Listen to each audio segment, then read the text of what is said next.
I'm Mark Dion. I'm a visual artist from New York, and I'm here at Frederick Meijer Gardens and Sculpture Park in the new exhibit, The Curiosity Shop. In this building, in this structure, there are thousands of objects, and they come from all over the world. I collected these over a period of 2.5 or 3 years.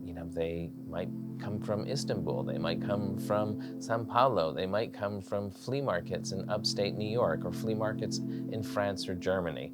So I collected everything to, in some way, make meaning, to create a kind of composite curiosity shop that has very little specificity, that feels like it could be anywhere. So suddenly this place has materialized with all of its wonderful things in this very unlikely spot. Visitors are not able to get into the interior. You can look through the windows, you can cast your eyes across this incredible landscape of material culture, but perhaps frustratingly, you can't enter, and there's no indication that you will ever be able to enter. So this is a kind of desire machine. So when I make a work like this, I'm thinking very much about the tradition of the folly.